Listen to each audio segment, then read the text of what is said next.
যৌথ বাহিনী কিন্তু নেমে পড়েছে, আপনাকে আস্ত রাখবে না। আর একবার যদি চার দেওয়ালের মাঝে যান না, কোনো বাপও আপনাকে বাঁচাবে না। গত পরশুদিন আওয়ামী লীগের একজন গোপালগঞ্জ টুঙ্গিপাড়ায় বাড়ি, ওনার এই অপারেশন ডেভিল হান্ট ধরা পড়েছে। ওনার গ্রামের একজন মনে হয় ওনার দোলা ভাই হবে, আমি ওই সময় যশোরে ছিলাম। আমার বলছে, হুজুর আপনি একটু সুপারিশ করে যেন আমার দোলা ভাইরে ছেড়ে দেয়। আমি কি করতো, আওয়ামী লীগের নেতা। রে শয়তা, ওই নাম বলে আমি মার খাবো। আগে এই শব্দটাকে ইসলামপন্থীদের বিরুদ্ধে ওরা লাগিয়েছিল। এই কথা বলেন না কেন? কেউ যদি এই দেশে ইসলামপন্থী যারা, বিশেষ করে জামাত ইসলামী, ইসলামী ছাত্র শিবির, ইসলামী ছাত্রী সংস্থা, এদের যদি কেউ ধরে নিয়ে যেত, আর যদি কেউ পরিচিত মানুষকে বলা হয়তো, ভাই একটু বলেন মামলা যেন একটু হালকা করে দেয়, শিবিরের জামাতের ওর নাম বলে আমার পদ হারাবো? আমার নিজের আপন চাচা চেয়ারম্যান, আমার দাদার চাচা মিলে তো আওয়ামী লীগের চেয়ারম্যান প্রায় 21 বছরের বেশি। একজন পটল তুলেছে আর একজন এই যে পালিয়েছে। আমি জেলে থাকাকালীন বাবা একবার বলেছিল যে তো নিজের, তো একটু তোর ওই হানিফ সাহেবকে বল যেন মামলাটা হালকা করে দেয়, কারণ সবই তো তারা চালাচ্ছে। বলছে না ভাই, আমি আমার পদ হারাবো, আমি এখানকার সভাপতি, সেক্রেটারি। চিন্তা করে দেখেছেন নিজের আপনজন কি অবস্থায় ছিল, অথচ নিজেও জানতো যে একটা নিরীহ মানুষ, এর কোনো দোষ নেই, যে মামলা দিয়েছে পুরাটা মিথ্যা। মিথ্যার বিপক্ষে দাঁড়ানোর মতো কায়দা ছিল না 15.5 বছর। এখন ঠিক আল্লাহ এটা উল্টিয়ে ওদের বিপক্ষে কাজে লাগিয়েছে। এই জন্য এমন কোনো কাজ করবেন না যে চেয়ার হারিয়ে গেলে ওইটা আবার আপনার উপরে পড়ে। কি কথা বুঝতেছে? এই জন্য দল মত নির্বিশেষে দেশে আমরা সবাই মানুষ, ধর্ম আমাদের আলাদা থাকতে পারে, আমরা কি আরো জোরে বলেন? মানুষকে আল্লাহ সবচাইতে বেশি কি দিয়েছেন? সম্মান। ওয়ালাকাদ কাররামনা বানি আদম, বনি আদমকে আমি সবচাইতে বেশি সম্মান দিয়েছি। সুতরাং এই সম্মানিত মানুষদের সম্মান নিয়ে যারা এই 15.5 বছর সিনেমিনি খেলেছেন, সামনে আর কাউকে এটা খেলতে দেওয়া হবে না। বলেন বলেন। আল্লাহ সেরকম একটা দেশ যেন সামনে আমাদের উপহার দেন, আর দেবেন। এই কারণে আজকের তেলাওয়াত কিন্তু আয়াতে এই কথাগুলো আছে, খুব ভালো করে মনোযোগ সহকারে শুনবেন। সূরা মায়েদা 54 নম্বর আয়াত। কথা বুঝতেছেন?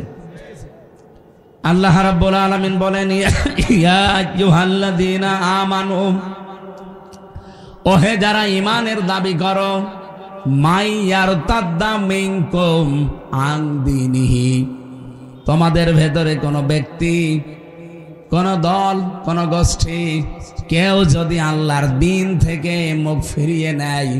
এখানে ইরতিদাদ শব্দের বাংলা অর্থ ফিরে যাওয়া। ইরতিদাদ শব্দের বাংলা অর্থ হচ্ছে ফিরে যাওয়া হক থেকে বাতিলের দিকে।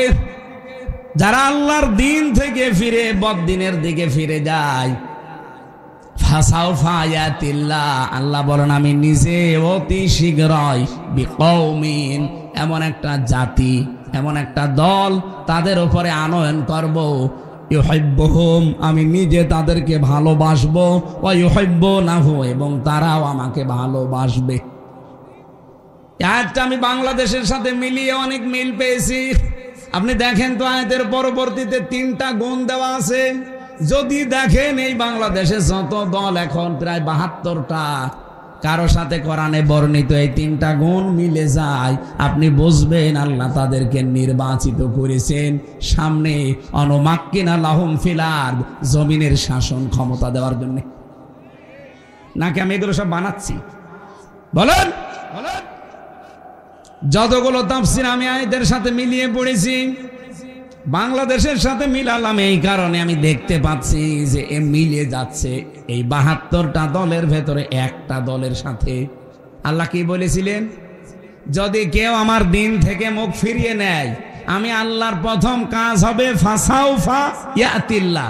এখানে আলেম আছে, দাখিল মাদ্রাসা, আলিম মাদ্রাসা যারা সোফার সহ সোফার বসে আছেন, দেখেন তো সাউফা শব্দটা আল্লাহ এখানে আনয়ন করলেন। সিন, সাউফা, কদ, লাম, আরবি গ্রামার যারা পড়ায় এখানে 13টা আছে। কোন সেন্টেন্সের আগে যদি একটা আসে বাংলা অর্থ দাঁড়ায় খুব তাড়াতাড়ি। আল্লাহ বলছেন অতি শীঘ্রই, খুব তাড়াতাড়ি। ইয়াতিল্লাহ, আমি আল্লাহ নিজে। এখানে ফাইল কর্তাকে আল্লাহ নিজে। আমি নিজে খুব তাড়াতাড়ি বিকৌমিন, এমন একটা দলকে তোমাদের উপরে আমি নিয়ে আসবো, ইউহিব্বুহুম, যাদেরকে আমি আল্লাহ নিজে ভালোবাসি। সুবহানাল্লাহ বলতে পারেন না? ওয়ায়ুহিব্বুনাহু, এবং তারাও আমাকে সবচেয়ে বেশি ভালোবাসে। আগস্টের 5 তারিখের পরে আমরা বহু মানুষকে দেখতে পাচ্ছি, এর আগেও দেখেছি, এর পরে বেশিরভাগ দেখছি অনেকে দিন থেকে, ইসলাম থেকে সরাসরি মুখ ফিরিয়ে নিচ্ছে।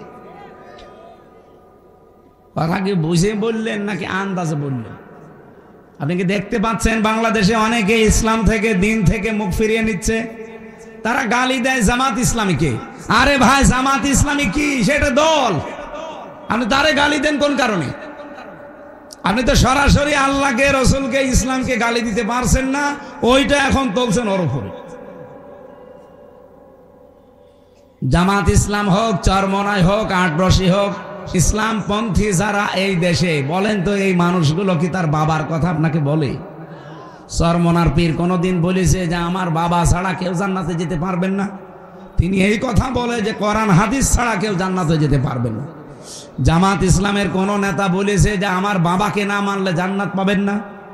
তাদের কথা এই যে কোরআন হাদিস না মানলে আপনি জান্নাত পাবেন না। কি বলেন বলেন? আল্লামা সাইয়্যিদ আবুল আলা মাওদুদী রহমতুল্লাহ আলাইহি, আল্লাহ রাব্বুল আলামিন জান্নাতের সর্বোচ্চ মাকাম তাকে দান করুন। আল্লাহর এই গোলাম বলেছিল, আমি ইসলাম মানতে গিয়ে দেখি নাই কোন বাবা কি বলেছে, কোন দাদা কি করেছে, কোন নেতা কি বলেছে। না, আমি দেখেছি আল্লাহ কি বলেছে আর রাসূল কি করেছে। ইসলামপন্থী যারা এদেশে সবার এই এক কথায়, এই কথা বলে না কেন?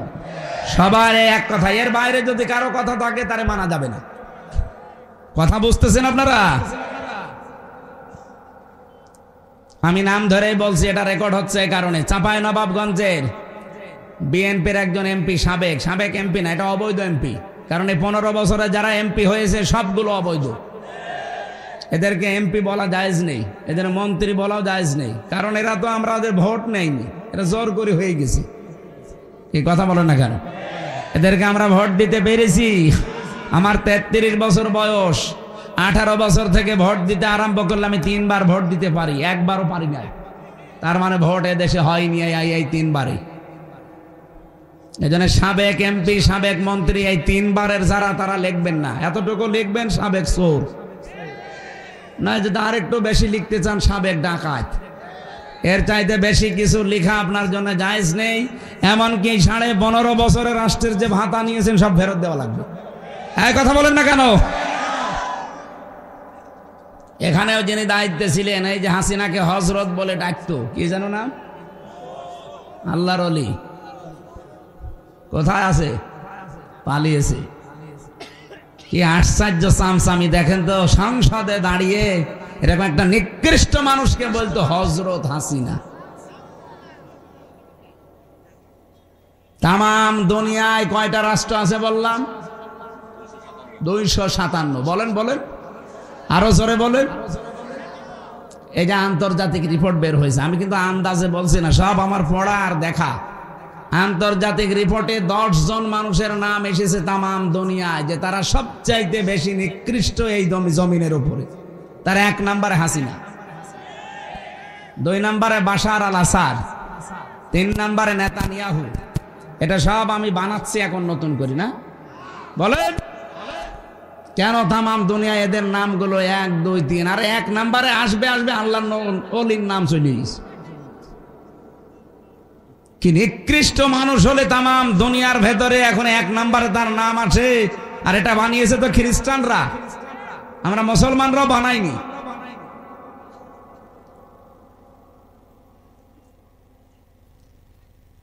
তামাম দুনিয়ায়, শুধু বাংলাদেশে না, তামাম পৃথিবীর ভেতরে একেবারে নিকৃষ্ট মানুষ এখন যত মানুষ দুনিয়া এখন জীবিত আছে তাদের ভেতরে 1 নম্বর উনি।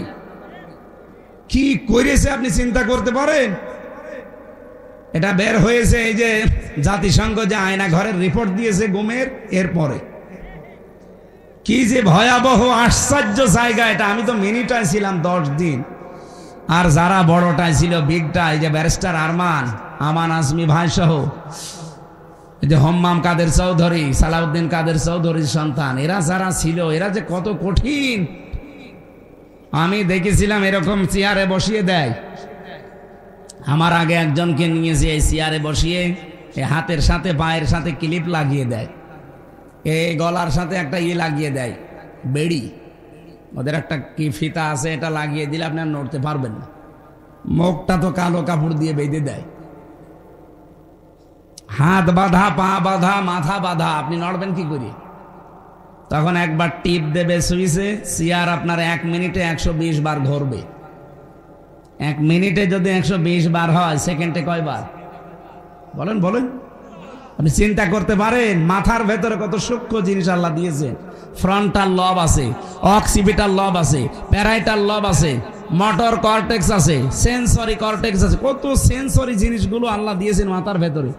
আর 1 মিনিটে 120 বার পাক দেবে, আপনার মাথা থাকবে? 1 মিনিট পরে মনে হবে আমি 4-5টা দুনিয়া দেখতে পাচ্ছি। হাত তো বাঁধা এভাবে ক্লিপ দিয়ে, এমন একটা মেশিন আছে ওদের কাছে, হাতের সাথে আর পায়ের সাথে লাগিয়ে দেয়, একটা টিপ দেবে, একবারে নখগুলো সব খুলে চলে আসবে। নখ খুলে ফেললেও তো হয়, ওর উপর আবার লবণ ছিটিয়ে দেয়। আপনার বিশ্বাস হচ্ছে না? আমি নিজে তো ফেস করেছি এগুলো। ওই যে পুলিশ দাঁড়িয়ে আছে, জিজ্ঞাসা করে। এই ছিল দেশ। আর বলে আমি কি করেছি যে আমার পালানো লাগলো। আপনার এখনো মনে হচ্ছে না যে কি করেছেন? এদিকে আসেন, আপনাকে রেখে দিই ওখানে।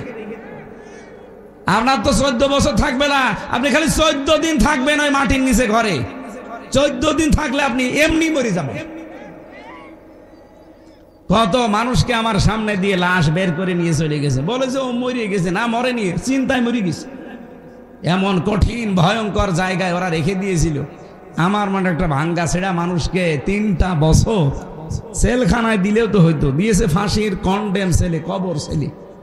শয়তানরা 24 ঘন্টা তালা লাগানো, আবার সিসি ক্যামেরা দেওয়া, কেউ যেন আমার সাথে কথা না বলে। একদিন এক হিন্দু কারারক্ষীরে বললাম যে ভাই, সব সময় তো তালা লাগিয়ে রাখেন, একটু বই দেন, বই পড়ি। ও শয়তান বই নিয়ে এসেছে বঙ্গবন্ধুর আত্মজীবনী। এটা পড়ে কি করবো? পরের সপ্তাহে বছর হুজুর ভালো বই দেবো, ভালো বই নিয়ে এসেছে বঙ্গবন্ধুর ছেলেবেলা। আরে ভাই, আপনি কি আর বই পান না? কি বই নিয়ে আসেনি? পরের দিন নিয়ে এসেছে বঙ্গবন্ধুর চীন সফর। বছর হুজুর লাইব্রেরিতে এছাড়া আর বই নেই। আমি বললাম লাইব্রেরিতে খোঁজ করবেন, আমার ফাঁসি চাই, মতিয়ার রহমান রেন্টুর লেখা এই বই আছে। হুজুর ওই বই পড়তে নেই, ওইটা নিয়ে আসে। আমি মেজর ডালিম বলছি, এই বই পান না? পরের সপ্তাহে একটা পেলাম, কারারক্ষী আশরাফুল, মুসলমান। ওরে বললাম যে ভাই, আপনি আমার জাতি ভাই। যেটা আগে আসতো, ও তো আর আলেম সালেম বোঝে না, ওর কাছে সব সমান। তা আপনি তো মুসলমান, আপনি যদি পারেন তো এটিএম আজহারুল ইসলাম আছে, ওই যে হিমেল বিল্ডিং এ থাকে, আপনি একটু যে বলবেন যে হামজা আপনার কাছে তাফসির আর বই চেয়েছি। উনি আমারে কিছু বই আর তাফসির পাঠিয়েছিল। তাফহিমুল কোরআন ফি জিলালিল কোরআন, প্রোডাক্টিভ মুসলিম, কারাগারে রাত দিন, জয়নবাল গাজালি, সালমান আল আউদা, এরকম ওনার কাছে বহু বই ছিল। তার ভেতরে কিছু কিছু পাঠিয়েছিল। নিরপরাধে এই মানুষটার সাথে 3টা বছর কাটিয়ে আসলাম। দেশটা স্বাধীন হয়েছে, কিন্তু এই মানুষটা এখনো মুক্ত বাতাসে বের হতে পারেনি। তার নামে যে মামলা, পুরাটা মিথ্যা, বানোয়াট আর হিংসার বশবর্তী হয়ে দেওয়া। কি কথা বলেন না কেন? আমাকে বানিয়ে বলছি। তার যে সাক্ষী আপনি দেখেন, একজন দেখেছে 6 মাইল দূর থেকে, আর এক সাক্ষী বলছে আমি 3 মাইল দূর থেকে, আর একজন বলছে আমি 1.5 মাইল দূর থেকে। আরে শয়তান, তোর চোখে কি পাওয়ার যে 6 মাইল দূর থেকে জিনিস দেখিস? মামলা যে দিয়েছে সে পালিয়েছে, মামলার যে আয়ু সে পালিয়েছে, প্রসিকিউটর পালিয়েছে, বিচারক পালিয়েছে, মামলার যিনি বাদী সে পালিয়েছে, কেউ নেই এখন, সাক্ষী যে সে পালিয়েছে। কেন ওই লোকটা ভেতরে থাকবে? আপনি আপনার বিবেক কাঁদে না? সারা বাংলাদেশের 18 কোটি মানুষের অন্তর কাঁদতেছে এই নিরপরাধ মানুষটার জন্যে। হাসিনা যখন চলে গেছে ওর কোনো চিহ্ন এ দেশে থাকবে না, কারণ ও ছিল অবৈধ, ওর রায়গুলো অবৈধ। এই কথা বলেন না কেন? ওর অবৈধ রায় এখনো যদি থাকে তাহলে দেশ স্বাধীন হয়ে কি হইল? আগেই তো ভালো ছিল। এই জন্য আমরা চাই কালকে ওনার রায় আছে, কোন হাইকোর্ট দেখাবেন না বাঙালিকে। যদি হাইকোর্ট দেখান যে উনি সাজাপ্রাপ্ত, এই জন্য ওনাকে ছাড়া হয় না, তাহলে তারেক জিয়া 9 বছরের সাজাপ্রাপ্ত। এখানে যারা আছে জিজ্ঞাসা করে দেখেন, আর তারেক জিয়ার বউ 3 বছরের সাজাপ্রাপ্ত। তারা যদি সাজাপ্রাপ্ত হওয়ার পরে আগস্টের 5 তারিখে তাদের মামলা ঢিসমিস হয়ে যায়, তারা যদি খালাস পায়, উনিও খালাস পাবে না? মানে লুৎফুজ্জামান বাবর আর উনি এক মামলা, একই ফাঁসির আসামি, একই জায়গায় থাকতো। বলেন তারে 17 বছর পরে যদি এ সরকার আসার পরে ছেড়ে দেয়, তারেক জিয়ার বন্ধু গিয়াসউদ্দিন মামুনকে 17 বছর পরে যদি ছেড়ে দেওয়া যায়, একটা মজলুম মানুষ, মুরব্বী মানুষ, নিজের কাজ এখন নিজে করতে পারে না, টুইলে টুইলে বেড়ায়, আর এই মানুষটাকে সারা জীবন 14টা বছর থেকে জেলে রেখে দিলেন। জালেমদের নাই মায়া দেওয়া ছিল না? আপনাদের কি হয়েছে? আশা করছি আগামীকাল যেন ব্যত্যয় না ঘটে। যদি কিছু হয় 3 কোটি মানুষকে জেলে নেওয়া লাগবে আমির জামাতের সাথে। হ্যাঁ, কথা বলেন না কেন? এটা রেকর্ড হচ্ছে এবং ছড়াচ্ছে, সবার মাধ্যমে জানাতে চাচ্ছি। এটা আমার একার কথা না, সারা বাংলাদেশের সবার মনের কথা এটা। হ্যাঁ, আপনার শত্রুতা থাকতে পারে, কিন্তু মন আপনারও কাঁদে। কথা বলেন না কেন? আমরা চাই আগামীতে আমাদেরকে আর হাইকোর্ট দেখাবেন না। বহু হাইকোর্ট আমরা দেখেছি। কি আমরা চাই আগামীকাল ওনাকে মুক্ত বাতাসে বের করে দিয়ে শেষ বয়সটা অন্তত তার পরিবারের কাছে থাকার ব্যবস্থা করে দিন। লোকটার যে মানবতার দরদ, ইসলামের প্রতি তার যে দরদ, আল্লাহর প্রতি তার যে তাওয়াক্কুল, আমি 3টা বছর দেখেছি। আল্লাহ রাব্বুল আলামিন তার গোলামের জীবনের ভালো কাজগুলো যেন মঞ্জুর করেন। অন্যায় যদি মানুষ হিসাবে কিছু করে থাকে, আল্লাহ যেন মাফ করে দেন। শরণজিৎ বাবু কি বলেছিল? শয়তান যদি কাউকে ধরে ছেড়ে দেয়, বাঘে ধরলে ছাড়ে, হাসিনা ধরলে। এই জন্য উনি হাসিনার শিকার। এই দেশের আলেমরা হাসিনার শিকার ছিল। যারা তার পা ছাড়তে পারত না, তারা ছিল ওনার চোখের শূল। তাদেরকে জীবনটা নষ্ট করে দিয়েছে এমন এমন মামলা দিয়ে। মাওলানা মামুনুল হকের নামে ধর্ষণ মামলা দিয়েছে, নাউজুবিল্লাহ। আল্লামা সাইদির শেষ মামলা ছিল ধর্ষণ মামলা। চিন্তা করতে পারেন, আমার মতো একটা ভাঙ্গা ছেড়া হুজুর এই যে আগস্টের 5 তারিখের পরে কত মানুষকে তো পিটিয়ে অনেকে মেরে ফেলেছে। ঝিনাইদহে একজনকে মেরে টাঙিয়ে রেখেছিল। এমনকি বাংলাদেশের বিভিন্ন জায়গায় বাড়ি ঘর ভাঙা হয়েছে। কি কথা বলেন না কেন? আপনার কি মনে হয় এখন যদি কেউ আপনাকে বলে যে আমির হামজা এই আগস্টের 5 তারিখে এই 10 জন মেয়েকে ধর্ষণ করেছে, আপনি বিশ্বাস করবেন? বলেন বলেন। যে অমকের বাড়িতেও আগুন লাগিয়েছে, বিশ্বাস করবেন? আমার মতো একটা ভাঙ্গা ছেড়া আমারে আপনি বিশ্বাস করেন না।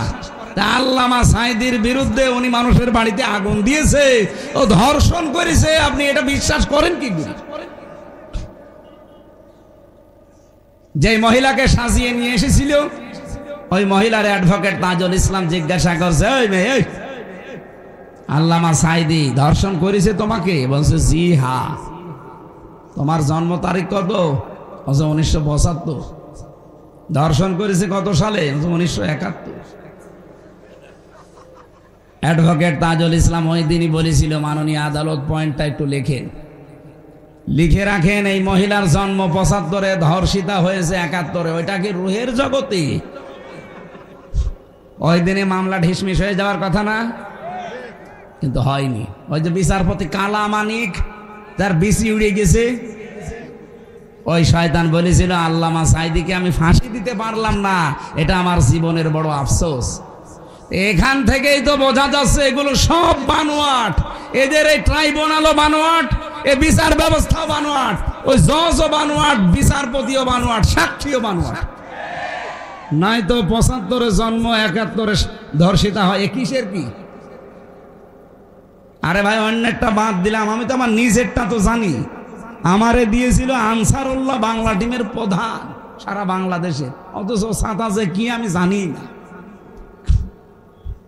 তো এইরকম মিথ্যার ওপরে সব চলতো। আমি কি একটু বানিয়ে বললাম? বলেন বলেন। আমরা নিরপরাধ মানুষটার মুক্তি চাচ্ছি শুধুমাত্র আমাদের ঈমানের দাবিতে। বিশ্বনবী মুহাম্মদুর রাসূলুল্লাহ সাল্লাল্লাহু আলাইহি ওয়াসাল্লাম 1399 জন মানুষকে তিনি শপথ বাক্য পাঠ করিয়েছিলেন হুদায়বিয়ার ওই গাছের নিচে বসে বসে। এ ঘটনা কোনোদিন শোনেননি? কি শুনেছেন আপনি? 1399 জনকে বললেন আমার হাতে হাত দাও। ওরা উসমানকে মেরে ফেলেছে, একটা নিরপরাধ মানুষ উসমান। এই নিরপরাধ নির্দোষ মানুষকে মেরে ফেলেছে, এই হত্যার বদলা না নিয়ে আমরা কেউ যাব না। দরকার হয় 1399 জন শহীদ হয়ে যাব। বিশ্বনবী যখন হাত ফেলে দিলেন সবাই হাত দিয়েছে। আল্লাহ পাক বলেন আমার নবী তখন নিজের বাম হাতটা উপরে তুলে দিলেন, ডাক দিয়ে বললেন সাহাবীরা, সূরা ফাতহার 18 নম্বর আয়াত এই মাত্র নাজিল হয়েছে, লাকাদ রাদিয়াল্লাহু আনিল মুমিনিন। আল্লাহ পাক বলেন অবশ্যই আমি আল্লাহ রাজি হয়ে গেছি, না রাজি হব, গেছি। রাদিয়া এটা মাঝি পাস্ট অতীতের শব্দ। এর আগে আবার লাকাদ আছে। আল্লাহ গ্যারান্টি দিয়ে বলছেন আমি কিন্তু রাজি হয়ে গেছি। ইযিয়ুবাইউনাকা তাহতা শাজারা, এই গাছের নিচে যারা আপনার হাতের উপরে হাত দিয়া শপথ বাক্য পাঠ করছে, নিরপরাধ এই মানুষের হত্যার বিচার না করে আমরা দেশে যাব না। আমি আল্লাহ এত বেশি খুশি হয়েছি কারণ এই কথাটা ফালিমা মাফি কুলুবিহিম, ওদের যা কথা এটা ওদের কলবের কথা, ওদের মনের খবর আমি আল্লাহ ওই সময় জানি। ফানজালাস সাকিনাতা আলাইহিম, আমি আল্লাহ তাদের উপর আমার সাকিনা নাজিল করলাম, প্রশান্তি নাজিল করলাম। ওয়াসাবাহুম ফাতাহান করিবা, তাদের জন্য একটা নিকটবর্তী বিজয়ের সুসংবাদ দিলাম। ও জয়পুরহাটবাসী, আমি শুধু বলার জন্য বলছি, শোনার জন্য শুনবেন তা না। এখান থেকে শিক্ষা কি? সাহাবা কেরাম ওই দিন 2টা ফরজ লঙ্ঘন করেছিলেন, একটা রোজা আর একটা হজ। নবীজি বললেন ইহরামের কাপড় খুলে ফেলো, পরবর্তীতে হজ আবার করে নেব। রোজা রেখেছো, রোজা ভেঙে ফেলো, আবার রোজা করে দেব। কিন্তু আজ নিরপরাধ মানুষকে ওরা মেরে ফেলেছে, এই নির্দোষ মানুষের হত্যার বিচার না করে মদিনায় যাব না। এত নরম মনের নবী আজ গরম হয়ে গেছে। ডাক্তার শফিকুর রহমানের মতো মানুষও নরম মানুষ, হঠাৎ গরম হয়ে গেছে। এই কথা বলেন না কেন? আলটিমেটাম কালকে শেষ, কালকে শেষ। কালকে যদি সত্যিই নিরপরাধ মানুষটাকে আপনি মুক্তি না দেন, 3 কোটি মানুষকে বাংলাদেশে জেলে দেওয়া লাগবে। প্রস্তুতি নেন। কোথায় পাবেন জেলখানা? বাংলাদেশে যতগুলো জেল আছে সবচাইতে বেশি যদি মানুষ আটকিয়ে রাখেন 1,10,000 মানুষ আটবে, এরপর আসবে না। আপনি 3 কোটি মানুষ রাখবেন কোথায়? সুতরাং দেশটা যেন অশান্ত না হয়ে যায়, এই ছোট্ট বিষয়টাকে বড় করে না দেখে তাড়াতাড়ি কালকে ওনারে মুক্ত বাতাসে ফিরিয়ে দেন। হ্যাঁ, কথা বলেন না কেন? নবীজি যখন বাম হাত দিলেন, সাহাবী জিজ্ঞাসা করলেন, হে নবী বাম হাতটা কিসের? আল্লাহর নবী বললেন, আজকের এই শপথ অনুষ্ঠানে আমার আল্লাহ রাজি হয়ে গেছে এই 1399 জন সবার উপরে। আমার ওসমান এখানে নেই, ওসমানের ওপরও আল্লাহ তো রাজি হওয়া লাগবে, এই জন্য বাম হাতটা তুলে দিলাম, এটা আমার ওসমানের হাত। বাংলাদেশে 18 কোটি মানুষ কিন্তু রাস্তায় অলরেডি নেমে পড়েছিল এই বিক্ষোভ মিছিলে। আপনি দল মত ওখানে পাননি। আমি তো কুষ্টিয়ায় দেখলাম লক্ষ লক্ষ মানুষ রাস্তায়, এখানে দল মত নেই। সবাই আল্লাহর কোরআনের আয়াত বিশ্বাস করে এই নিরপরাধ মানুষটার মুক্তির জন্য রাস্তায় নেমেছিল। 1500 বছর আগে হুদায়বিয়াতে আল্লাহ যদি নিরপরাধ মানুষের পক্ষ অবলম্বন করার কারণে ওদের উপরে রাজি হয়ে কোরআনের আয়াত নাজিল করে, এটিএম আজহারুল ইসলামের জন্য এই নিরপরাধ নির্দোষ এই মানুষটার মুক্তির জন্য ওই দিন যারা রাস্তায় নেমেছে, আল্লাহর কসম আল্লাহ তাদের উপরও রাজি হয়ে গেছে। আমি কথা বোঝাতে পেরেছি? সত্যি কথা বলছি আমি, কিন্তু দলীয় মনোভাব নিয়ে না, আমি কোরআনের আয়াতের সাথে মিলিয়ে বললাম। ওনারা একটা নিরপরাধ মানুষের পক্ষে থাকার কারণে যদি আল্লাহ রাজি হয়ে যায়, আমরাও তো এই নিরপরাধ মানুষটার পক্ষে আছি। আপনি নিজেই বুঝতে পারছেন, সে হাসিনার জিঘাংসার শিকার। খালেদা জিয়া বারবার কিন্তু বলেছে জামাত ইসলামের যাদেরকে ধরে ফাঁসি দেওয়া হয়েছে সবগুলো মানুষ নির্দোষ। এখনো ভিডিও আছে।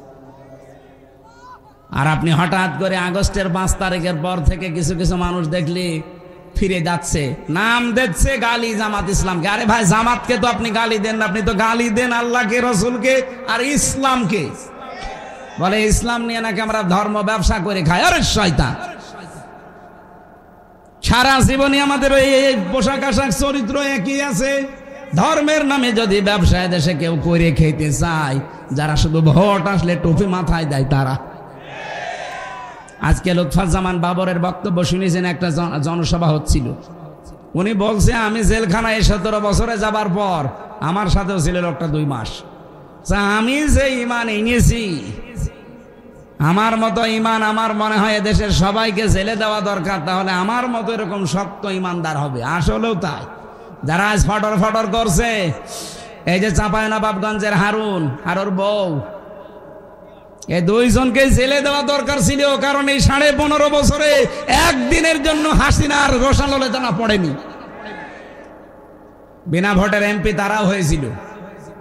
2 বার জেলে গেছে হারুন, একবার রিলিফের টিন আত্মসাৎ করার কারণে, আর একবার শুল্ক মুক্ত গাড়ি যেটা সরকার দেয় ওটা বিক্রি করে দেওয়ার কারণে। দলীয় কারণে, ইসলামের কারণে, দেশের কারণে একবারও তারা জেলে যায়নি। জেলে গেছে নিজেদের অপরাধের কারণে। আর তারা যদি এখন এই নিরপরাধ মানুষদের বিপক্ষে কথা বলে, এটা মেনে নেওয়া যায় বলেন? কিছু কিছু মানুষের কথাবার্তারা এমন এমন শুনতে পাচ্ছি। এই জন্য যারা দায়িত্বে আছেন বড় বড়, আপনারাও মাজলুম মানুষ। আমরা আশা করব আপনারা এমন কথা বলবেন না যে আপনার কারণে, আপনার কথার কারণে এদেশের হাজারো হাজারো হাজারো মানুষের অন্তরে আঘাত লাগে।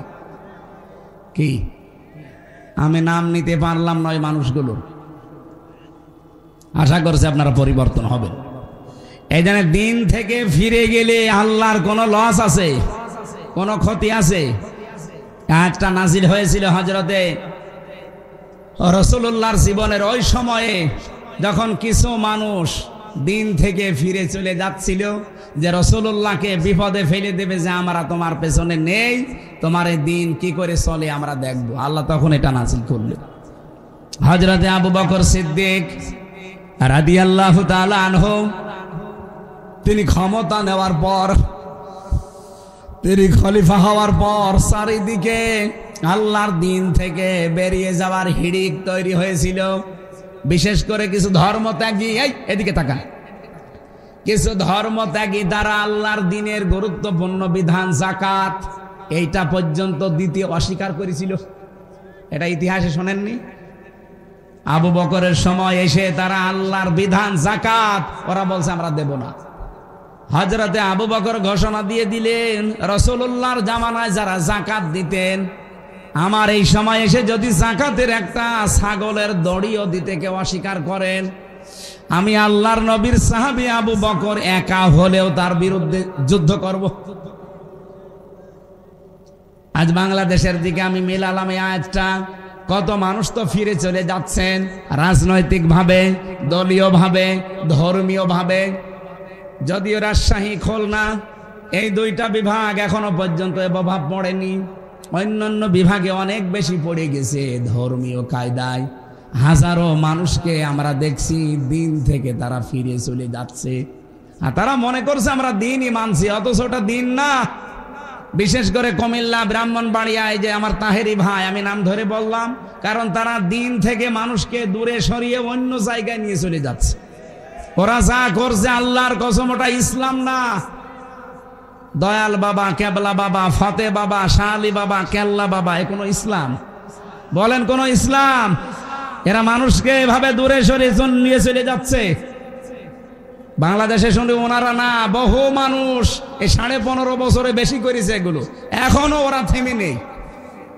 বিভিন্ন কায়দায় মানুষকে দূরে সরে নিয়ে যাচ্ছে আসল দিন থেকে। আসল দিন ওই যে মাওলানা আবু বকর বলছিল না, যে পৃথিবীতে সবচাইতে বড় কাজ হচ্ছে একামতে দিন। কারণ এইটা কায়েম না হলে আপনি সুদ থেকে বাঁচতে পারবেন না, এটা কায়েম না হলে ঘুষ থেকে বাঁচতে পারবেন না। এই কথা বলেন না কেন? এটা কায়েম না হলে আপনি জীবনেও জেনা ধর্ষণ থেকে বাঁচতে পারবেন না। এই যে চিন্তায় হচ্ছে, প্রশাসন পারছে না কন্ট্রোল করতে, এইটা এনে দেন, প্রশাসনও লাগবে না। মানুষের ভেতরে যখন তৈরি হয়ে যাবে, আমরা ওইটা তৈরি করার জন্য চেষ্টা আছি ভাই। যারাই দায়িত্বে আছেন আপনারাই থাকেন, আপনাদেরকে দিয়ে আমরা কোরআনের এই আয়াতগুলো প্রয়োগ করাবো, দেশটা হয়ে যাবে মিনি জান্নাত। এক কথা বলেন না কেন? যতদিন এটা না আসবে, হাজারো চেষ্টা করলেও আপনি পারবেন না। একদিকে চেষ্টা করবেন, 10 দিকে ভেঙে চলে যাবে। এই জন্য আপনাদের চাইতে যেহেতু বাস্তবতা আমি দেখেছি বেশি, বয়স আমার ছোটতাতে কি, রাত আমরা যখন গভীর হয় দেখি রাতের বেলায় 3টা জিনিস রাস্তায় পাওয়া যায় বেশি, একটা বক্তা, একটা কুত্তা আর একটা পুলিশ। রাত বেশি হলে এদের পাওয়া যায় না। রাস্তায় যাবে, হয় দেখা হবে কোনো বক্তার সাথে, নাই কুত্তার সাথে, নাই পুলিশের সাথে। এই জন্য বাস্তবতার দিকে তাকিয়ে বলছি, বয়স ছোটতায় কি, আমি অনেক কিছু বাস্তবতায় বুঝি। এই জন্য আহ্বান জানাচ্ছি, সব বাদ দেন ভাই। আল্লাহর দিন থেকে দিনের নাম নিয়ে আপনাকে ফেরত নিয়ে চলে যাচ্ছে। ধর্মীয় কায়দায়, রাজনৈতিক কায়দায়, দলীয় কায়দায়, বিভিন্ন কায়দায় আজ দিন থেকে মানুষ চলে যাচ্ছে।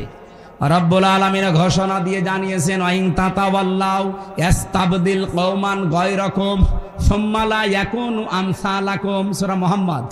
যদি তোমরা মুখ ফিরিয়ে নাও আমার দিন থেকে, আমি আল্লাহ এমন একটা দল তোমাদের উপরে নিয়ে আসব, যারা তোমাদের মতো হবে না। তারা আমাকে ভালোবাসবে, আমি নিজেও তাদেরকে ভালোবাসবো। তারা কারা? তাদের আল্লাহ কয়েকটা গুণ দিয়েছেন। দেখেন তো, বাংলাদেশে 72টার উপরে দল, 48টা নিবন্ধিত দল, আর একটা হলে আমরা 49টা থাকতাম, আমাদেরটাও ছিল। কিন্তু শয়তানরা রাগ করে, হিংসা করে, রাজনৈতিক প্রতিহিংসার কারণে আমাদেরটা আটক করে রেখেছে। আমাদের নিবন্ধন ছিল না, আমাদের মার্কা ছিল না। এই কথা বলেন না কেন? আরে ভাই, সরকার ছিল অবৈধ, রায় দিয়েছিল অবৈধ, আমাদেরটা নিবন্ধন আটকিয়ে রেখেছিল অবৈধ ভাবে। তার অবৈধ কিছুই থাকার কথা না, কেন এটা আটকিয়ে রাখবেন? আমি আবার বলছি, কোন হাইকোর্ট আমরা দেখতে চাই না। বাঙালিকে হাইকোর্ট দেখাবেন না, খুব তাড়াতাড়ি আমাদের মার্কার নিবন্ধন ফেরত দেওয়া লাগবে। এটাই আপনারা রাজি আছেন না? দেখেন তো, হাত তোলেনি কে? দেখেন, ওই যে পেছনের ওরা হাত তোলেনি। হাত তোলেন। ওরা তাও তোলেনি, ওরা মনে হয় ওই দলের। ঠিক আছে, সারা দেশ থেকে এভাবে 18 কোটি মানুষ একবারে দাঁড়িয়ে যাওয়া দরকার। আপনি বৈধ জিনিস দেবেন না কেন? এই মার্কা নিয়ে যদি আল্লামা দেলাওয়ার হোসাইন সাইদি দাঁড়িপাল্লা মার্কা নিয়ে যদি এমপি হতে পারে, সেই মার্কা নিয়ে সামনে সাইদ সাহেব হতে পারবে না? বলেন। আমরা চাই দেশে 300 এমপি হবে সামনে।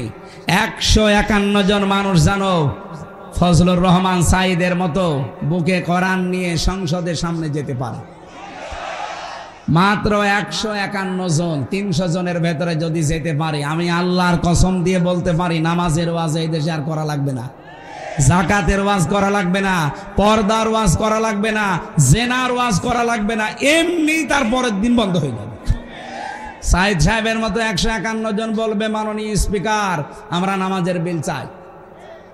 উনি বলবে, ঠিক আছে, হাত তোলেন, কারা কারা চান। 300-র ভেতরে এরকম 151 জন হাত তুললে ওটা পাশ হয়ে যাবে। তারপরের দিন 18 কোটি মানুষ বাংলাদেশে নামাজ পড়তে বাধ্য। বলেন বলেন। আপনি সাইদ সাহেবকে ভোট দিয়েছিলেন মাত্র একটা। উনি যদি ওই জায়গায় কোরআন বুকে নিয়েছে নামাজের বিল আনতে পারে, নামাজ পড়বে মানুষ 18 কোটি। আপনার একটা ভোট দেওয়ার কারণে 18 কোটি মানুষ নামাজের সওয়াব আপনি আমলনামায় পাবেন। এটা রাজনীতি মনে হয় আপনার কাছে?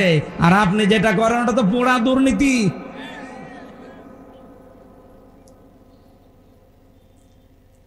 হ্যাঁ, ক্ষমতার জন্য কেউ যদি লালায়িত থাকে তাকে ভোট দেওয়া যাবে না, কিন্তু এমন এমন জায়গা আছে যেখানে ক্ষমতা চেয়ে নেওয়া জায়েজ আছে। হযরত ইউসুফ ক্বালা জাআলনি আলা খাযাইনিল আরদি ইন্নী হাফিজুন আলীম। হযরত ইউসুফ আলাইহিস সালাম বলেছিলেন, বাদশা খাদ্যের দায়িত্বটা আমারে দেন, আমি সংরক্ষণ করতে পারবো। সুতরাং বাংলাদেশে অর্থনৈতিকভাবে আল্লাহর ওলি কারা এ দেশ কিন্তু প্রমাণ পেয়ে গেছে। এক কথা বলেন না কেন? আপনি যা মনে করেন, রাগ করেন, খুশি হন, আমারও তো দেখার দরকার নেই। বাস্তবে আমি বলছি, বাংলাদেশে রাজনৈতিকভাবে এবং অর্থনৈতিকভাবে আল্লাহর ওলি হচ্ছে জামাত শিবির। আপনি দেখেন 4 আনা এদিক ওদিক পাবেন না, তার প্রমাণ এখনো ইসলামী ব্যাংক। সুতরাং এরা যে প্রমাণ দিয়ে দিয়েছে যে অর্থনৈতিকভাবে এরা আল্লাহর ওলি, 4 আনা এদিক ওদিক হয় না। এদের 2 জন মন্ত্রী ছিল, এখনো পর্যন্ত তাদের মাটির বাড়ি উপরে টিন। মন্ত্রী মাটির বাড়ি উপরে টিন, 26টা টাকা বেঁচেছিল, ওইটা আবার ফেরত দিয়েছে। আর আপনি মন্ত্রী, 620টা বাড়ি আপনার। এই জন্য অর্থনৈতিকভাবে যে কারা আল্লাহর ওলি, এটা কি আর প্রমাণ দেওয়া লাগবে? এইরকম মানুষ যদি দায়িত্ব চেয়েও নেয় তাও দেওয়া যায় আছে, কারণ তারা সংরক্ষণ করতে পারবে। কথা বলেন না কেন? আর আমরা চাই এই দেশটা যেন এইভাবে সংরক্ষিত হয়। কেন নামাজের ওয়াজ করা লাগবে দেশে? কেন যাকাতের ওয়াজ করা লাগবে? ও মা বোনেরা পর্দায় থাকো কেন বলা লাগবে? খালি এরকম মানুষগুলো 151 জন একটু পাঠিয়ে দেন, ওয়াজও করা লাগবে না, এমনি মানুষ মেনে নেবে। আইন আমরা তৈরি করতে পারছি না, কারণ এরকম মানুষ আমরা নেই। ওখানে যা আছে আল্লাহর আইনের পক্ষের লোক নেই। এই জন্য আগামী থেকে যেহেতু এরকম একটা সুযোগ আসতেছে, অনেকে দেখছে এখন দিনের দিক থেকে মুখ ফিরিয়ে চলে যাচ্ছে। আল্লাহ বলেন, আমি একটা দল নিজে তৈরি করছি, ওই দলের গুণাগুণ যার সাথে মিলবে আপনি সেই দলে যোগ দেবেন। কয়টা গুণ? 3টা। বলেন বলেন, আরো জোরে বলেন। আদিল্লাতিন আলাল মুমিনিন আইজ্জাতিন আলাল কাফিরিন। আল্লাহ বলেন প্রথম গুণ হবে ওই দলের লোকদের, তারা নিজেদের ভেতরে পরস্পর রহম দিল হবে, কমল হৃদয়ের হবে। কোথায়? আমার বাড়ি কুষ্টিয়া। কোথায় বাড়ি? এটিএম আজহারুল ইসলামের বাড়ি রংপুর বদরগঞ্জ। কত দূরের মানুষ আমরা? প্রায় 350 কিলোমিটার দূর। এরপরও আপনি দেখতে পারেন নিজের আপন ভাইকে আমি যতটুকু ভালো না বাসি, তার চাইতে দিনের কারণে, ইমানের কারণে, ইসলামের কারণে আজহারুল ইসলামকে তার চাইতে 100 গুণ বেশি ভালোবাসি। কেন এটা তৈরি হয়েছে? আল্লাহ বলেন আজিল্লাতিন আলাল মুমিনিন, তারা মুমিনদের প্রতি হবে রহম দিল। এটা তৈরি করে দিয়েছে কে? আরো জোরে। আপনি দেখেন একামতে দিনের দায়িত্বে সারা বাংলাদেশে যারা আছে, মনে হয় তারা সবাই এক ভাই, অথচ নিজের আপন ভাই ইসলাম মানে না, দিন মানে না, তাকে আমি জানের শত্রু মনে করি শুধু ইসলামের কারণে। এক কথা বলেন না কেন? আদিল্লাতিন আলাল মুমিনিন আইজ্জাতিন আলাল কাফিরিন, কাফেরদের প্রতি তারা হবে কঠোর, ভয়ঙ্কর। আগস্টের 5 তারিখের পরে এই দেশে ইসলামের বিরুদ্ধে কোনো কথা বলার সাহস কেউ দেখালে সবচাইতে বড় কড়াকড়ি ভূমিকা পালন করে দেশের একামতে দিনের কর্মীরা এবং ইসলামপন্থী যারা, তারাই। আপনি দেখেন অন্যদের চাইতে এরা কড়াকড়ি বেশি, কারণ এরা কোরআনের আয়াত মেনে চলে। ইউজাহিদুনা ফি সাবিলিল্লাহ, তারা আল্লাহর রাস্তায় জিহাদ করে। লা ইয়াখাফুনা লাউমাতা লাইম, কোন তিরস্কারকারীর তিরস্কারকে তারা পাত্তা দেয় না। এই জন্য আমির জামাতের ঘোষণা 2 দিন আগে শোনেননি, আপনারা আমাদেরকে চোখ রাঙাবেন না। সমালোচনা করেন, ওয়েলকাম জানাবো, কিন্তু কারো চোখ রাঙানি খাওয়ার জন্য আমরা বড় হইনি। আমরা দিনের কাজ করছি আল্লাহর দিকে তাকিয়ে, কারো তিরস্কারের ভয় আমরা পাই না। কে আমাকে ভালো বলবে, কে আমাকে যুদ্ধ অপরাধী বলবে, দেশ বিরোধী, ওটা আমার দেখার দরকার নেই। আমি কাজ করছি কার জন্যে? বলেন বলেন। এই যে 3টা গুণ বললাম, বলেন 73টা দল এখন বাংলাদেশে, 72টা। কোন দলের ভেতরে 3টা গুণ বেশি পাওয়া যায় আপনি বলেন? আল্লাহ বলেন এই মানুষগুলোকে আমি ভালোবাসি, তারাও আমাকে ভালোবাসে। যালিকা ফাদলুল্লাহ, এটা আল্লাহর অনুগ্রহ। ইউতিহি মাইয়াশা, যাকে তাকে আল্লাহ দেয় না, যাকে পছন্দ করে তাকে দেয়। আল্লাহু ওয়াসিউন আলিম, এবং আমি আল্লাহ প্রশস্ত প্রাচুর্যময়। এই আয়াতের পরের আয়াতে আল্লাহ 3টা গুণ দিয়েছেন। এদিকে তাকান, আপনাকে আমি কোরআন দিয়ে শোনাচ্ছি, আমার বাবার কথা না। আল্লাহ পাক যেই দলকে নিজে নিয়ে আনবেন বলছেন, ফাসাউফা ইয়াতিল্লাহ বিকৌমিন, আল্লাহ বলেন এমন একটা দলকে আমি নিয়ে আনবো, এই দলকে আমি অনুমাক্কিনা লাহুম ফিল আরদ, জমিনের শাসন ক্ষমতা দেব। কেন দেব জানো? অনুরিয়া ফিরাউনা ও হামানা ও জুনুদাহুমা মিনহুম মা কানু ইয়াহদারুন, আমি ফেরাউনকে, হামানকে আর তার দলের লোকদেরকে, সৈন্যবাহিনীকে দেখাতে চাই তারা সবচাইতে বেশি ভয় যাদেরকে পেত তাদেরকে আমি জমিনের শাসন ক্ষমতা দিয়ে দিয়েছি। এই 54 বছরে এই দেশের জালেমরা সবচাইতে বেশি ভয় পেয়েছে কিন্তু এদেশের একামতে দিনের নেতা কর্মীদেরকে, ওদের সবচাইতে বেশি ভয় এদেরকে। এদেশে আর দল নেই ইসলামী দল, কারো উপরে কিন্তু বাতিলের টার্গেট না, টার্গেট শুধু যারা দিন কায়েম করে তাদের। এই কথা বলেন না কেন? আল্লাহ বলেন মিনহুম মা কানু ইয়াহদারুন, ওরা সবচেয়ে বেশি ভয় যাদের পেত তাদেরকে আমি ক্ষমতা দান করলাম। সে আল্লাহ এখন নেই। উনি যেহেতু আয়াতে বলছে আমি দান করব, ফাইন্না হিজবাল্লাহি হুমুল গালিবুন, আমার দল এরাই হবে গালেব সামনে। সুতরাং এই আয়াতটা আমরা দেখতে চাই, সামনে যেন আল্লাহ আমাদের চর্ম চোখে দেখায়। বলেন আমিন। গুণের কথা বললাম কয়টা? 3টা। বলেন আরো জোরে বলেন। 1 নম্বরে আল্লাযীনা ইউকিমুনাস সালাত, যারা নামাজ কায়েম করে। নামাজ কায়েম কিন্তু এই জিহাদের কাজ না, সাইদ সাহেবের কাজ না, নামাজ কায়েমের দায়িত্ব রাষ্ট্রের। কথা বলেন না কেন? আল্লাযীনা ইম্মাক্কান্নাহুম ফিল আরদি আকামুস সালাহ, আমি যদি এরকম মানুষদেরকে দায়িত্ব দেই, শাসন ক্ষমতা পেয়েই তারা নামাজের বিল কায়েম করবে। সুতরাং বাংলাদেশে যারা নামাজ কায়েম করতে চায়, 1 নাম্বার গুণ। 2 নাম্বারে ইউতুনাজ যাকাতা, যারা যাকাত দিতে চায়। বাংলাদেশের যাকাত আদায়ের দায়িত্ব কি আমার? রাষ্ট্রের। কার? বলেন বলেন। তাহলে এই দেশ যদি ইসলামের হাতে তুলে না দেন, যাকাত ভিত্তিক অর্থনীতি কায়েম হবে?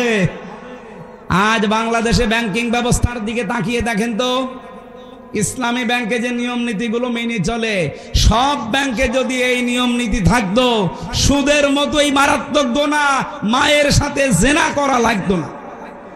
সুদ খাওয়া আর মায়ের সাথে জেনা করা সমান। কি কথা বলেন না কেন? আমরা ইসলামী অর্থনীতির মোশারাকা, মোদারাবা, মোরাবাহা, বায়ে সালাম, বায়ে ইস্তেসনা, বায়ে মুআজ্জাল, ওয়াহেদা, এরকম 28টা নিয়ম আছে ইসলামী ব্যাংক যেগুলো মেনে চলে। বাংলাদেশের সোনালী, রূপালী, চৈতালি ব্যাংক আছে, ওটাও হবে। যত রকমের ব্যাংক আছে, সোনালী, রূপালী, এরপরে অগ্রণী, চৈতালি, সব ব্যাংকে যদি ইসলামের এই অর্থনীতি আমরা কায়েম করে দিতে পারতাম, মায়ের সাথে জেনা করার গোনা থেকে বাঁচতে পারতাম। অথচ এই গোনা বাংলাদেশে এখন নেই। বলেন বলেন। এখানে অনেকে বসে আছে, এই যে টাকা ছেড়ে রাখেন, 1000 টাকা ছেড়ে দিলে মাসে মাসে 200 টাকা বেশি দেয়। এই নিয়ম নীতি নেই এলাকায়।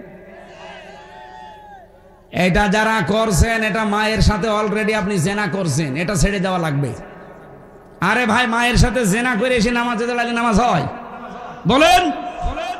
যারা এই কাজে আছেন, কারা কারা এটা ছেড়ে দেবেন? হাত তোলেন তো। 2 হাত তুলছো। এই লোকটা নাই, বললো যে হুজুর আপনার মাহফিল নেবো, এই টাকা ছেড়ে রেখেছে, ওষুধের টাকা। এইদিকে আসেন। না না, ভুল না, তবে 2 হাত তুলবে। আপনি আমার মাহফিল নেবেন? কিসের মাহফিল নেবেন আপনি? না, যারা টাকা ছেড়েছেন ভাই, আপনি না খেয়ে মরে যান, তারপরেও এই কাজটা করেন না। আপনার নামাজ, রোজা, এই যে দাড়ি, টুপি, পাগড়ি সব মাঠে মারা যাচ্ছে। আপনি মায়ের সাথে জেনা করে আসলেন, নাউজুবিল্লাহ।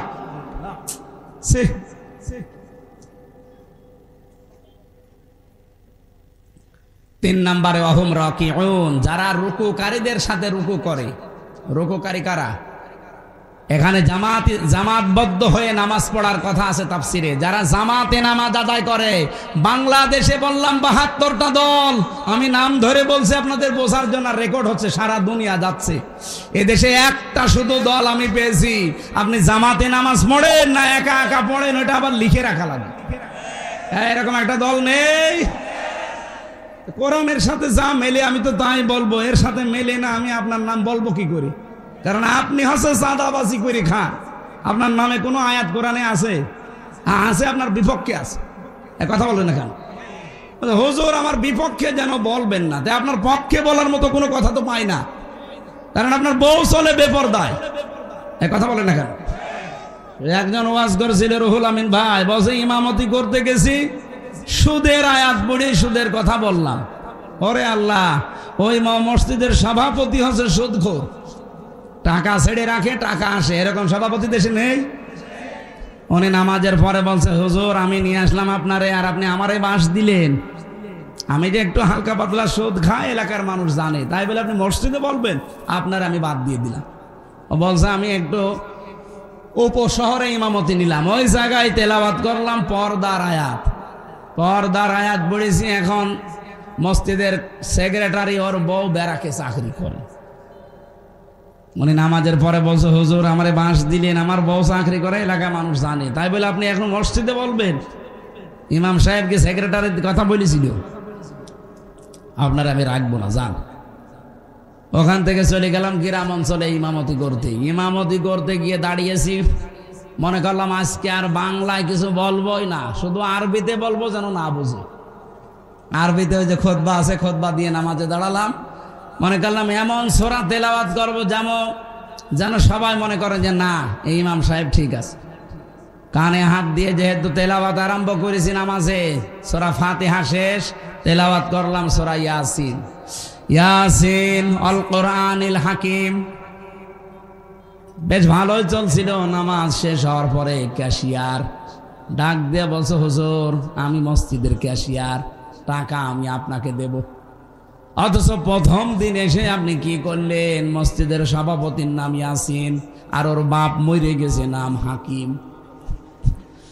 আপনি প্রথম দিনই বাপ বেটার নামে সূরা পড়ে দিলেন। আমি যে ক্যাশিয়ার, আমার নামে কোনো সূরা নেই। আগামী সপ্তাহে যদি আপনি আমার নামে সূরা না পড়েন, আপনার আমি রাখবো না। চিন্তা করছে, শহরে গেল ইমামতি, উপশহরে গেল, গ্রামেও চলে যাবে। কি করি, সূরা কোথায় পাই? মনে মনে একটা সূরা বানালাম। সামনের সপ্তাহে নামাজ পড়ালাম সূরা ফাতিহার পরে ওই সূরা দিয়ে। সূরা ফাতিহা শেষ, এবার তেলাওয়াত করা আরম্ভ করলাম। কারণ ওই ক্যাশিয়ারের নাম হচ্ছে বাবর। বাবর নামে কোনো সূরা আছে? টান দিলাম, ইয়া আইয়ুহাল বাবর আনতা কালবন ও আবুহু খিনজির ও জাদ্দুকা হিমার ফাইন্নাহুম লাজাহিলুন। টান যখন দিয়েছে, মনে করছে সূরা মনে হয় ঠিকই পড়ছে। তেলাওয়াত শেষ হয়ে গেলে নামাজের পরে বলছে, হুজুর খুব সুন্দর হয়েছে, আমার নাম কি সুন্দর করে বললেন, ইয়া আইয়ুহাল বাবর। তা আপনি এই সূরার অর্থ বলেন। ইমাম সাহেব বলছে, এর বাংলা অর্থ হচ্ছে, হে বাবর নিশ্চয় তুই কুকুর। তোর বাবা হচ্ছে শুকর, তোর দাদা গাধা, তোর 14 বংশ মূর্খ। একটা সূরা হইল। আপনাকে এত কিছু নাম ধরে বলার পরেও যদি বলেন না, আমার নামে কিছু পড়ে না, তে আমি আপনার নামে পাবো কোথায়? আপনি এমন দল করেন যে দলে নামাজ লিখে রাখা লাগা তো দূরের কথা, নামাজই পড়া লাগে না। কিন্তু আমি এমন দলের কথা বলছি যে দলে নামাজ পড়বেন একা না জামাতে, ওইটাও লিখা লাগে।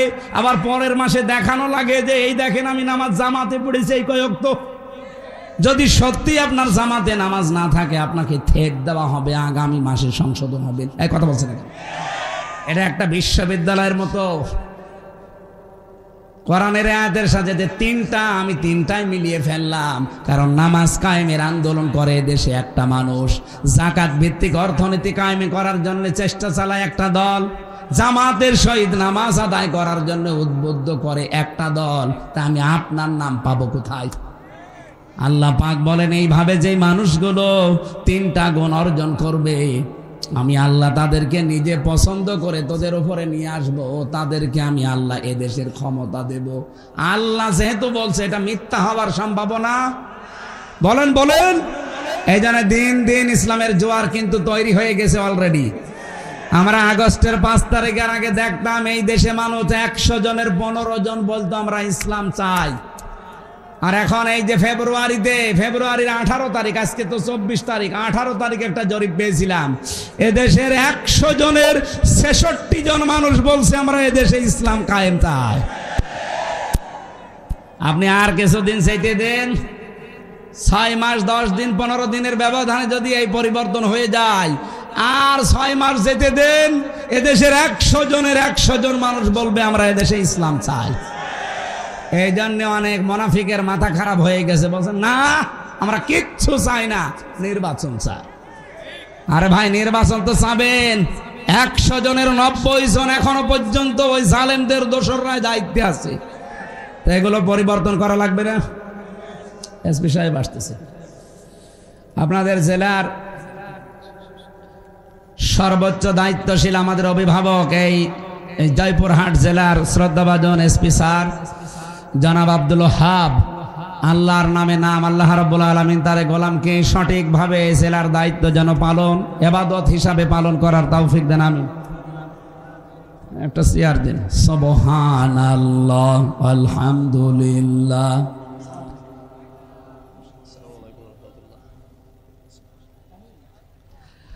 লা ইলাহা ইল্লাল্লাহ, মুহাম্মাদুর রাসূলুল্লাহ। এই বসো বসো বসো। নূর আলম ভাই, ওসি, আমাদের ওসি সাহেব এসেছে, এসপি সাহেব এসেছে। আপনাদের কিছু ফর্মালিটি আছে, একটু করেন। আমরা 1-1.5 মিনিট সময় দিচ্ছি, করেন। সম্মানিত মানুষদেরকে সম্মান দেওয়া ইমানের দায়িত্ব দেন।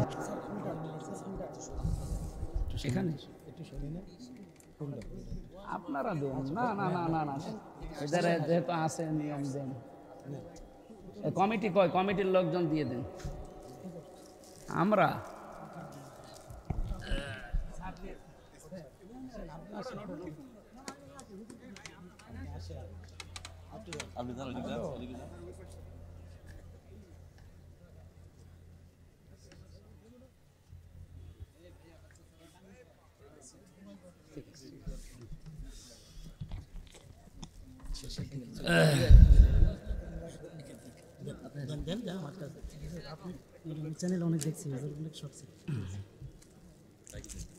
সম্মানিতা মা বোনেরা, আপনারা বসে আছেন বিভিন্ন জায়গায়, শুনলাম আমরা খাদিজাতুল কুবরা রাদিয়াল্লাহু তাআলা আনহার জীবনী পড়েছি। এখানে একটু চুপ করুন ভাই, বসুন বসুন।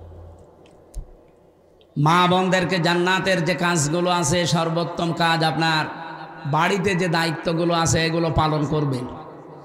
খাদিজাতুল কুবরার পুরা জীবনী দেখেছি, তাকে আল্লাহ নিজে জান্নাতে ঘর বানিয়ে পাঠিয়েছিলেন, অথচ জীবনে তিনি 1 ওয়াক্ত নামাজ পড়েননি, একটা রোজা রাখেননি, একটা টাকাও দান করেননি, জীবনে একটা সাদকা করেননি, কোনোদিন হজও করেননি, একদিনও পর্দায়ও থাকেননি। কারণ এই বিধানগুলো সব তার ইন্তেকালের পরে নাজিল হয়েছে। কথা বুঝতেছেন? এই জন্য এগুলো তিনি পালন করতে পারেননি, অথচ আল্লাহ নিজে জান্নাতে ঘর বানিয়ে তার জন্য পাঠিয়ে দিয়েছিলেন দুনিয়ায়। সুসংবাদ জানিয়েছেন, একটা মহিলাকে আল্লাহ সালাম দিয়েছেন, তার নাম খাদিজাতুল কুবরা রাদিয়াল্লাহু তাআলা আনহা। আমি তার পুরা জীবনীতে এইটাই পেয়েছি, আল্লাহ রাব্বুল আলামিন সালাম দেওয়া, জান্নাতে ঘর তৈরি করে পাঠিয়ে দেওয়া সুসংবাদ একটা কারণে, তিনি তার স্বামীর পেছনে সব উজাড় করে দিয়েছিলেন। আজ হাজারো পরিবারে স্ত্রীর ছোট মনের কারণে অনেক সন্তান, আমরা যারা স্বামী আছি, মানসিক রোগী হয়ে যাচ্ছে। আমি নিজে স্বামী, এখানে যত স্বামী বসে আছে প্রত্যেক স্বামীর পক্ষ থেকে আমি বলতে পারি, পৃথিবীতে এমন কোনো স্বামী নেই যে বিয়ের পরে আমার মা বাবা আলাদা হয়ে যাক, এটা আমরা চাই। বলেন, কিন্তু 100টার 98টা পরিবারে আমরা বাধ্য হই। এই কথা বলে না কেন? মা বাবাকে হয় আলাদা করে দেয়, নাই বাড়ি থেকে তাড়িয়ে দেয়, নাই বৃদ্ধাশ্রমে রেখে আসে, অথবা আর এক ভাইয়ের আন্ডারে দিয়ে দেয়। এরকম বহু মামলা ওসি সাহেবদেরকে থানাতে হ্যান্ডেলিং করা লাগছে। না, এগুলো আমাদের চরিত্র সংশোধন হওয়ার জন্য যাদের সাপোর্ট লাগবে তারা আমাদের স্ত্রী। সম্মানিতা মা বোনেরা, আমি আবার বলছি, শ্বশুর শাশুড়িকে যতদিন পর্যন্ত নিজের মা বাবার মতো মনে না করবে ততদিন জীবনও স্বামীর মন পাবেন না। হ্যাঁ, উপরে উপরে আপনাকে আমি ভালোবাসতে পারি, কিন্তু আমি মানসিক রোগী হয়ে যাব আপনার কারণে। এরকম সমস্যা দেশে নেই? বলেন বলেন। আপনার স্বামী যদি দিনের কাজে থাকে, মানবতার কাজে থাকে, খাদিজাতুল কুবরার মতো পেছন দরজা দিয়ে সাহায্য করবেন, যতটুকু সামর্থ্য আছে উৎসাহ দেবেন। কিয়ামতে খাদিজাতুল কুবরার সাথে আপনি জান্নাতে একই সাথে থাকতে পারবেন। আল্লাহ মেয়েদেরকে খাদিজার মতো হওয়ার তৌফিক দেন, বলেন আমিন। দ্বিতীয় নম্বরে বোনদের, মেয়েদের, এই দুই জায়গায় মানুষ এসে একটু ঝামেলা বাঁধায়। এরা জমি জায়গা এদের দিতে চায় না। এরকম বহু মামলা ওনাদের কাছে যাচ্ছে এই জমি জায়গা সংক্রান্ত। বোনের জমি আর ফুফুর জমি, মেয়ের জমি দিতে চান না কোন কারণে? অন্যের জমি যদি মেরে দেন একটা গুনাহ হবে, আর বোনের জমি, ফুফুর জমি, মেয়ের জমি মেরে দিলে ডবল গুনাহ হবে। একটা আত্মীয়কে ফাঁকি দেওয়া আর একটা শরীক ফাঁকি দেওয়া। এই কথা বুঝতেছে? কারণ এই নির্দেশটা আল্লাহ নিজে দিয়েছেন, ইউসিকুমুল্লাহু ফি আওলাদিকুম লিয-যাকারি মিসলু হাজ্জিল উনসায়াইন। হে পৃথিবীর মানুষেরা, আমি আল্লাহর নির্দেশ, এক মেয়ে যা পাবে, দুই মেয়ে যা পাবে, এক ছেলে তাই পাবে। এই নির্দেশ কার? তো বহু নামাজি মানুষ দেখি না, এটা মানতে চান না। হজে যাওয়ার আগে পর্যন্ত আপনি চিটারি করেন, ছেলের নামে ভালো ভালো সম্পদ, দোকানদার সব দিয়ে দেন, আর হজে যাওয়ার আগে বলে, মেয়ে তোর মা তোর জন্য আমি দোয়া করে দিলাম। এটা একটা টাটকা নির্ভেজাল শয়তান। আবার হজে যাচ্ছে, তুই দোয়া তো করবি, ওরে ফাঁকি দিলি কেন? আগে ওর জমি ফেরত দে, এরপরে দোয়া কর। সুতরাং জমি জায়গার এই বিষয়টা খুব খেয়াল রাখবেন। শুধু নামাজ পড়ে রোজা রেখে কালো বোরকা পরে জান্নাতে যেতে পারবেন না। যারা শরিক ফাঁকি দেন তাদের দুইটা অপরাধ আল্লাহ সঙ্গে সঙ্গে লেখে। এক নম্বরে, ওই দিন থেকে আপনার যত ইবাদত বন্দেগী সব কবুল হওয়া বন্ধ হয়ে যায়। দুই নম্বরে, যখন মারা যাবেন আপনি ঈমান পাবেন না, বেঈমান হয়ে মরবেন। শরিক ফাঁকি দেওয়া মানুষ বাংলাদেশে নেই? আরো জোরে বলেন। এই যে যারা ফাঁকি দিলেন, সে যে বিভিন্নভাবে ভোটের অধিকার যারা নষ্ট করলেন, বলেন। আমি এক ওসি সাহেবকে পেয়েছিলাম জেলখানায়। উনি আমার মাঝে মাঝে বলতো, হুজুর আমি একটা তওবা করেছিলাম, আমার এই তওবাটা কত দূর হইল আপনি দেখেন তো। বলছে, কি তওবা? বলছে, নির্বাচনে আমি বাইরে ছিলাম, এই যে ভোট গেল, এই ভোটে আমি বাইরে ছিলাম। আমি রাত 12টার পর থেকে আমার যা লোকজন আছে এদেরকে নিয়ে ভোট কাটা আরম্ভ করলাম ফজর পর্যন্ত। বাক্সগুলো ফজরের আজান হয়ে গেল, সব বিভিন্ন জায়গায় পাঠিয়ে দিলাম। আমি গোসল করে আসলাম, 2 রাকাত তওবার নামাজ পড়লাম, আর বললাম আস্তাগফিরুল্লাহ। আমার এই তওবা হয়েছে, যে কোরআন শরীফ আমার সামনে। এইভাবে আমি আমতে ফাঁসির কন্ডেম ছেলেছিলাম, আমার সাথে দেখা করতে যেই কথা বলছিল, উনি এখন বের হয়েছে। আমি বলছি, না আপনি তো আর আল্লাহর কাছে অপরাধ করেননি যে আস্তাগফিরুল্লাহ পড়ছেন, আপনি অপরাধ করেছেন হামজার কাছে। কারণ একটা এমপি বানাতে 3.5 লাখ 4 লাখ হামজা লাগে, তাদের ভোট আপনি একাই সব করে দিলেন। মাফ যদি পেতে চান, আগে যাদের অধিকার নষ্ট করলেন তাদের কাছে যে বলেন যে আমার ভুল হয়ে গেছে, এখন কি করবেন করেন। কিন্তু মারাত্মক বিষয় হচ্ছে, আপনি যতদিন জেলে আছেন, আপনার তো 8 বছর জেল, এই যতদিন জেলে আছেন, জেল থেকে বের হয়ে দেখবেন যে অনেক হামজা মরে গেছে। কি আপনি তাদের কাছে ক্ষমা চাবেন কি করে? এই জন্যে কোনো জালেমের হুকুম মানতে গিয়ে, জালেমকে টিকিয়ে রাখতে গিয়ে নিজের আখেরাত যেন আমরা নষ্ট করে না ফেলি। আমি কথা কি বোঝাতে চেয়েছি? বোঝা গেছে? আগামীতেও যদি এরকম কিছু আসে, কাউকে খুশি করতে গিয়ে, শান্তি দিতে গিয়ে নিজের আখেরাত নিজে নষ্ট করেন না। আপনার বউ আপনাকে যতই ভালোবাসুক, যে বলেন তো যে আমি একটু বাম হাতের ইনকাম করি, হালকা পাতলা একটু গোনা হয়, এই গোনা কি তুমি নিবা? বলছে, বিয়ে করেছেন আপনি, কি খাওয়াবেন আপনি জানেন। সুতরাং ওর খুশির জন্য, ওর আনন্দের জন্য আপনি বাম হাতের ইনকাম করবেন কেন? যতটুকু পারেন আপনার যা আছে ডান হাতের ইনকাম নিয়ে চলার চেষ্টা করেন। কেউ কারো জন্য উপকার করতে পারবে না কিয়ামতে, আর কেউ কারো আপনও না। সবগুলো দুনিয়াটা আল্লাহ বানিয়েছেন একটা ধোঁকা। দুনিয়া কি? আমার পূর্বপুরুষ যারা, আমি 3 পুরুষ চিনি। আমার বাবা রিয়াজউদ্দিন, তার বাবা জাহান আলী, তার বাবা নমাজ আলী, এরপরে আমি চিনি না। সত্যি কথা বলছি, আমি চিনি না, আর আমি জানিও না। এখন বলেন তো, এই যে নমাজ আলীর বাবা কে? আমি জানি না। এই মনে করেন তার নাম হজরত আলী। এখন এই লোকটা খুব বেশি হলেও 61 বছর আগে মরে গেছে। আমি হিসাব করে দেখলাম, মাত্র 61 বছর আগে। এই লোকটা যদি এখন কুষ্টিয়ায় এসে বলে যে এই 2 তলা বাড়ি আমার, আমি এই জমি জায়গায় এই ভিটা মিটা সব আমি বানিয়েছিলাম, আমি এখানে থাকতে চাই, আপনারা বলেন আমি ওরে উঠতে দেব? কিসের নমাজ আলীর বাপ আপনি? আমি তো নমাজ আলীকে চিনি না। আমি কি বেশি বললাম? এটা হবে। এই জন্য যাদের জন্য যা করছেন এগুলোই কিন্তু মারাত্মক শত্রু হয়ে দাঁড়াবে সামনে। এই জন্য কারো জন্য কিছু করতে গিয়ে আপনি নিজের আখিরাতটা অলরেডি নষ্ট করেন না। এটা পাগল ছাড়া কেউ করে না।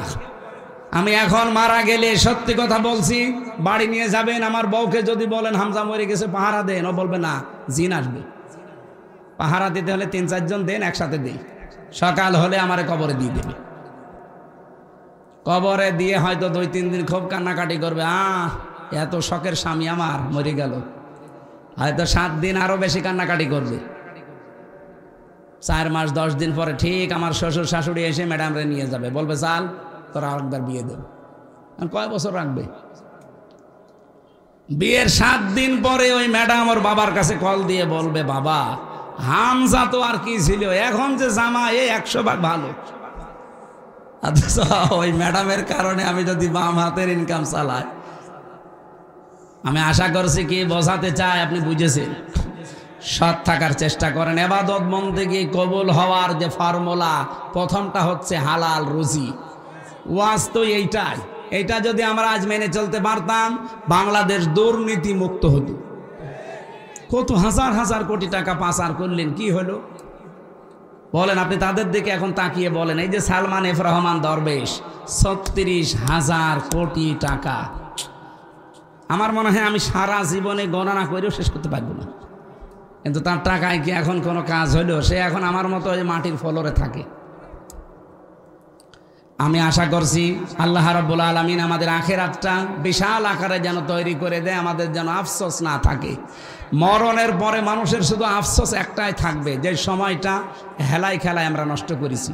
এই জন্য যতটুকু সময় বাকি আছে সামনে এমনভাবে কাটাবো যেন আখিরাতের বিশাল ঘর প্রত্যেকের জন্য তৈরি হয়। আল্লাহ তৌফিক দিও, বলেন আমিন। সামনে কোরআনের আয়াতের সাথে যেগুলো বললাম, আল্লাহ যেন এগুলো আমাদেরকে দেখান। কারণ কোরআনের এই শব্দগুলো 100 ভাগ অথেন্টিক, নাকি হালকা মিথ্যা আছে? আল্লাহ আমাদেরকে দেখিও, সে আশা ব্যক্ত করে আমরা আমাদের অভিভাবক 2 জন এখন এসেছে, ওসি সাহেব, এসপি সাহেব, ওনার একটু সালাম দিক। আপনাদের পরিস্থিতি এখন যেহেতু সামনে খুব ঘোলাটি হচ্ছে 2-3 দিন, দিক নির্দেশনামূলক যদি কিছু বলার থাকে আপনারা 2-3 মিনিট একটু বলেন, এরপরে আমরা মোনাজাত করছি।